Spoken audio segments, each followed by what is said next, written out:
là thí dụ như giờ em hỗ trợ cho một người đó bệnh nặng, mà em hồi lúc trước em học Florida, cái lớp Florida thì em đã bị ho, em lúc đó em bị cảm ho. Xong em học qua tới giờ này thì em hết rồi, nhưng mà miễn em hỗ trợ cho những người nặng á là em ho quá trời ho luôn, ho không ngừng nghỉ. Rồi sao? Là muốn biết Rồi tại em sao vậy phải là không? cái ho đó là giống như là cái cơ thể em không đủ sức hay sao, hay là nó sao em không hiểu. Đúng rồi. Khi mà một trường hợp đó là một số những anh chị em học lớp 3, lớp 4 rồi đó, thường thường cảm nhận được cái bệnh trạng của người ta. Ví dụ cái người đó mình thấy người đó bị ho, mình cũng bị ho, nhưng mà trường hợp đó mình có một cái hình thức để mình không bị ho. Mình hít vô mũi thở ra 3 lần là mình hết ho liền. Cái lúc mà em truyền xong em bị ho thì em hít một mũi thở miệng 3 lần hả chú? Dạ, liền là 3 lần đã xóa nó liền. Cũng như là cái cơ thể mình nó có bộ phận cảm biến. Mình biết rằng những chiếc xe hơi mà bị hư đó, khi mà đem vào trong cái gara sửa chữa thì họ chỉ để một bộ phận lên, gắn bộ phận lên để họ đi tìm coi chiếc xe này bị trở ngại cái bệnh gì, thì nó sẽ báo lên cái màn hình cho người sửa xe. Cơ thể chúng ta nó còn tinh vi hơn nhiều. Khi mình gặp cái người đó thì mình cái phần năng lượng của mình chuyển giao qua họ, cảm biến mình đó, mình có thể biết được người đó bệnh gì. Nhưng mà hồi xưa thì cái đó là cần thiết lắm, nhưng bây giờ thì không cần thiết nữa. Hồi xưa thì con người mình á, muốn người ta bệnh gì mình phải tìm hiểu về bệnh trạng ta trước, rồi mới tìm thuốc men, mới tìm những cái phương án nào để giải quyết những cái bệnh trạng đó. Còn bây giờ chúng ta có dư thừa năng lượng mà, chúng ta không cần phải phải tìm hiểu sâu về cái bệnh trạng đó là gì. Nhưng mà cái phản ứng của cơ thể mình á, có thể cảm nhận được những cái bệnh trạng này khác. Thí dụ mình đi ra đường hay đi bất kỳ đâu, rồi mình gặp cái người đó đau gì mình đau đó, nhưng mà không phải mình đau bệnh như người ta, có hiểu không? Mình cảm nhận được bệnh của người ta nhưng mà không phải mình đau như người ta. Nó mà mình thấy là nó khó chịu thì mình hít vào mũi thở ra miệng 3 lần, cái mình xóa đi cái trạng thái là cảm nhận đó, trở lại bình thường. Thì mình xưa là những vị thầy thuốc mà đông đông y của mình đó, mà biết được bệnh người ta, vậy là ông thầy thuốc đó cực giỏi rồi, được người ta được đại gia rước về hết để lo bệnh cho mấy đại gia hết, mấy quan cấp cao chức cao làm được mời gì hết, mà hiếm người đạt được cái đó lắm. Ngoại trừ một số những mình nói là những những thầy thuốc mà là đặc biệt á, có cái tâm lành thiện lành lắm, thì mới được những cái mới bắt được những cái như mình nói bắt mạch đó, mới biết được những cái bệnh trạng của người ta như vậy. Nhưng mà khổ sở cái là phải dùng thuốc men, phải dùng dược liệu. Còn giờ chúng ta dùng cũng giống như là một loại dược liệu của mình mà gọi là tiên thiên khí. Bây giờ mình dùng giống như là, nếu mà nói về về những cái chất mà sử dụng con người, gọi là tiên thiên khí, mà có một loại mình nói một loại năng lượng đặc biệt, hay là một loại một khi năng lượng gọi là khí đặc biệt, hồi xưa người ta không biết kêu như thế nào, nhưng bây giờ đó là những cái tầng năng lượng mà mình có thể thu hút được năng lượng đó qua cái bộ não của mình, và mình có thể truyền tải cái năng lượng đó đến những cái người khác bị bệnh, bị đau. Vì Dạ. vậy khi mà mình trường hợp bị vậy thì mình hít vào thở ra 3 lần, xóa đi cái đó liền. Dạ, tại vì nếu mà chú nói cho em nghe trước thì hay quá. Tại vì hôm nọ em truyền cho một cái cô này, cô lớn tuổi 70 mấy rồi, mà con mắt của cô bị nói là lọt chồng con mắt ra. Thành ra bác sĩ nói nếu cho nhỏ thuốc thời gian, nếu mà cô không ấy là phải móc con mắt nó bỏ. Thì em Wow. thấy thương quá. Em mới truyền đặc biệt cho cô, chỉ truyền riêng mỗi ngày 2 lần cho cô á. Nhưng mà em truyền đâu con mắt cô giờ thấy khỏe lắm. Cô nói bớt nhiều lắm rồi, không còn châm chích nữa, không còn đỏ. Nhưng mà con mắt của em nó bị, nó giống như nó nguyên con mắt của em nói ông xã em nói ủa anh ơi không biết mắt em bị gì mà nó chọt chọt vô nó thốn mà làm như nó bị che hết nửa con mắt. Thì ông xã em muốn la em nói tại bà truyền năng lượng tối ngày, bà ngày nào bà cũng truyền năng lượng nhiều quá, bà đâu có đủ lực đâu. Ông la em. Thì em nói chắc đi khám bắt mắt, nhưng mà ngày tối hôm qua thì tự nhiên giờ nó biến mất tiêu, không thấy nữa. Thì nhờ chú nói ngày hôm nay, nếu em biết vậy thì mai mốt nếu mà em cảm nhận được cái bệnh của người ta thì em sẽ hít bằng mũi thở bằng miệng, phải không chú? Nhớ cái câu sau cùng của công thức không, nhớ câu đó không? Nhớ câu đó là chắc ăn nhất á. Chú nói cái câu nào? Cái câu sau cùng của công thức của lớp 4 chữa lành đó. Dạ cầu nguyện. Đúng rồi đó, nhớ cái đó, cái đó quan trọng lắm. Dạ có, em ngày nào cũng có cầu nguyện. Trong nhóm em truyền năng lượng em cũng Không, ấy, cũng cầu mỗi nguyện ngày cho họ. mỗi ngày mình cầu nguyện là riêng, còn cái phần đó mình hỗ trợ chữa lành người ta, sau cái phần chữa lành mình cầu nguyện nữa, nhớ.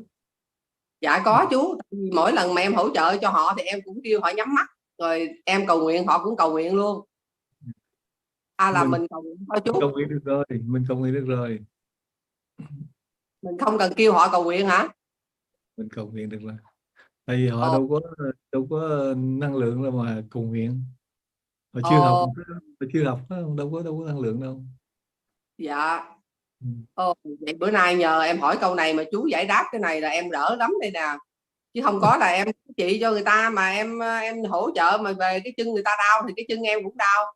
Mà người ta bị son này em bị một tuần lễ luôn. Bữa nay em nhức đầu quá rồi em mới gọi cho chú. Em nhức đầu quá trời một tuần lễ luôn mà em không dám nói cho ông xã em nghe, nếu mà nói là ông không cho em truyền đâu. Ông nói bà truyền tối ngày từ sáng tới chiều truyền hoài làm sao mà đủ sức. Thì em nghe chú nói là năng lượng khi em truyền thì nó tự động nó vô hoài, nó đâu có ngừng, phải không chú? Thì năng lượng mình lấy ngoài không gian, mình đang mình càng truyền mình càng khỏe, với đủ càng truyền càng yếu, đâu phải vậy đâu, hiểu không? Nhưng mà cái tư duy của mình đó, cái năng lượng mình nó điều phối đó, nó quan trọng lắm. Bởi vì còn những công thức phải đọc thật kỹ và thực hiện cho đúng, đừng có làm sai hoặc là làm dư thừa, hay là mình giống như cô mời người ta cầu nguyện là cái đó là không đúng rồi, không đúng trong phần công thức rồi. Ừ. Dạ, dạ thôi vậy em cũng cảm ơn chú ngày hôm nay. Em hỏi thì em không hỏi câu này là em cứ vậy hoài là em đâu có hết ho đâu. Mà Ừ. em hỗ trợ ta bệnh gì là em bệnh đó. Mà khoảng một tuần sau em mới hết bệnh, em mới hết nhức đầu đây á, lúc trước là Em em mới nhức biết hoài. rồi. Rồi, bởi vì Dạ, nhớ đọc lại công thức cho kỹ và thực hiện cho đúng. À, làm đúng đó là không có gì trở ngại đâu. Trường hợp là mình cảm nhận được người ta bị cái bệnh gì đó, ví dụ như hồi xưa nha, hồi xưa đó mình gặp một người đó đi, một người bạn mình đi, cái mình cảm nhận được cái bệnh của nó, cái mình nói hết bệnh rồi đó, nói tôi biết anh bị bệnh này bệnh kia nha, cái người đó họ thấy mình, họ sợ mình, nói không vậy là cô là thầy bùa hả? Họ sợ mình lắm. Tại đây chúng ta cảm nhận được cái điều đó thì chúng ta cũng, nếu mà họ đồng ý thì mình giúp thôi, chứ không nên nói bệnh người ta là làm gì. Tại vì có nhiều người họ giấu bệnh, không cho ai biết bệnh hết, mà mình nói ra mất bạn bè. dạ đúng rồi. Nếu mà chú nói cái câu bùa này, giờ sẵn đây em có chút xíu em chia sẻ với chú. Là cái lúc mà mẹ em mà em học lớp 2 á, thì mẹ em là bị thoái hóa cột sống mà bệnh cũ tái phát, là nó đen hết trơn rồi. Bác sĩ nói là bây giờ bà tương lai là phải ngồi yên chỗ, tại vì nó đen hết trơn từ L3 4 5. Mà khi mà em truyền, em học lớp 2 em truyền về có 2 3 tuần mẹ em đi được. Mẹ em mới nói chứ con có bỏ bùa mẹ không. Từ đó mẹ em không nhận năng lượng của em nữa. Mẹ em không nhận, mẹ em còn vẫn khỏe nhưng mà chưa có gọi là xuất sắc lắm. Nhưng mà mấy em gọi về thì mẹ em nói ô mẹ khỏe lắm rồi, mẹ không ấy con truyền cho người khác. Nhưng mà sau đó thì cái người cháu của em mới nói là dì Hai ơi, ngoại nói đó, dì Hai bỏ bùa ngoại đó mới hết bệnh nhanh như vậy, thành ra bây giờ ngoại không có dám cho dì truyền nữa. Nếu mà dì truyền là ngoại mất đường tu mấy chục năm của ngoại luôn. Thành ra sau đó mẹ em không có lấy năng lượng của em nữa, mẹ em cứ trốn không có lấy. Nhưng mà sau đó em lên lớp 3 thì mẹ em bệnh không ăn được, bắt đầu mới nhận lại của em. Và từ ngày nhận lại của em bây giờ thì mẹ em rất là vui vẻ, khỏe. Em có nói giải thích với mẹ em, nói là cái năng lượng là không phải của con, cái năng lượng này của ngoài vũ trụ ở trên trời á. Mà cái này là con truyền má là nhìn là giống con là cái cục điện để má nhìn thôi, chứ không phải là con truyền. Má đừng có sợ nha. Nếu má tu má niệm Nam Mô A Di Đà Phật, mới niệm Nam Mô, má không có khỏe, má còn kiểu A Đà Phật đi đâu, thì má phải nhận cái năng lượng này để má tu hành tiếp. Chứ nếu mà con không có bỏ bùa má đâu, má đừng sợ.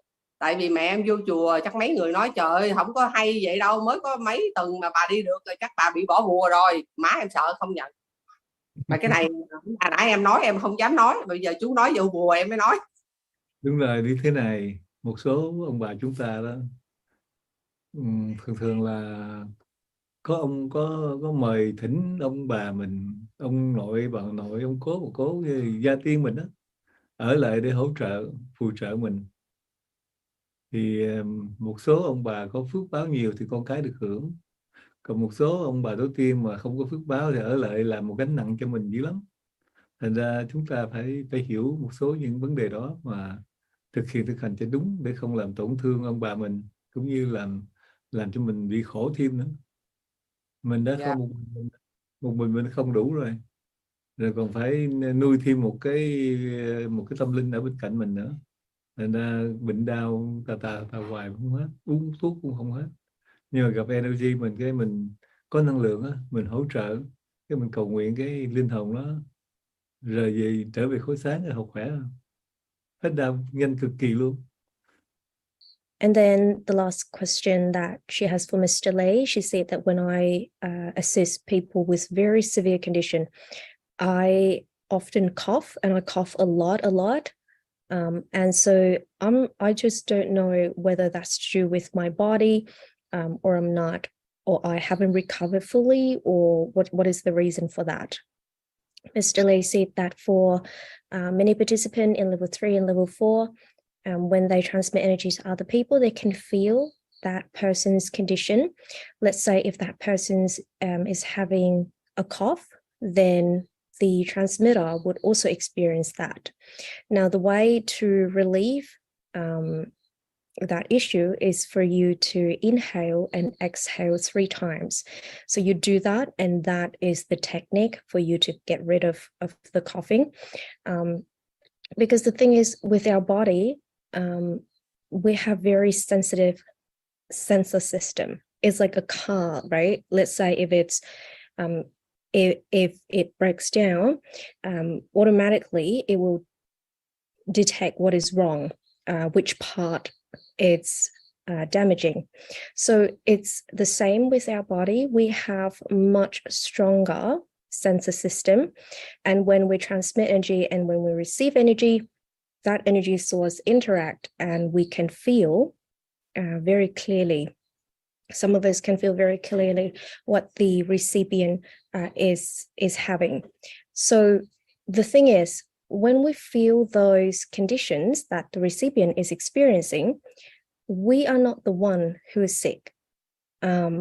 We don't actually have that condition, but we just feel what they feel. And so remember that you can apply the inhales and exhales 3 times, and that would just be gone in no time. Those symptoms, you won't experience it. Now, before, I guess in ancient time, for doctors to, feel what the patient can feel or is suffering from, and realize the appropriate treatment for it, they would be considered very, very great doctors, very talented. But in modern day, of course, now we know about energy, we know how to utilize it, we know how to use it properly for ourselves and other people. And in the healing formula, the last step of the healing formula, do not forget that part. Always make sure that you follow the formulas as instructed all the way through to the last step, and do not forget that last step. It is very, very important. Remember that you're the one who need to practice and say that prayer at the end of the healing formulas, and don't instruct the recipient to do that, because they don't have the appropriate energy activation to do that. We're the one who need to do that. So make sure that you practice that correctly. And the energy source is, of course, from outer space. So technically speaking, when you transmit energy to other people, you're supposed to get better yourself as well. It's not that you transmit energy to other people and then you feel sick. When you feel it like that, then you need to take a step back and have a look at where it's not working. And so remember to follow the formulas. Do not add to it. Do not take from it. Just follow it as it is. And Mr. Lee also add that a lot of the time for older generation, let's say that our parents, our grandparents, people like that, when they're sick, they often pray to our ancestral grandparents to protect them, to bless them, things like that. But the thing is, if the energy of the ancestral grandparents in spiritual form, that is, if they're still able to have enough energy to assist the people who are still living, then that's one thing. But a lot of the time, those spirits are having trouble themselves as well. So when you call upon those ancestral grandparents, that's one of the reasons why many people, when they do that, they can't seem to get rid of their illnesses. And so now we know that we have energy, we know how to utilize it, we know how to heal ourselves and recover using this energy source. And also remember to practice the formula correctly and follow it throughout all steps.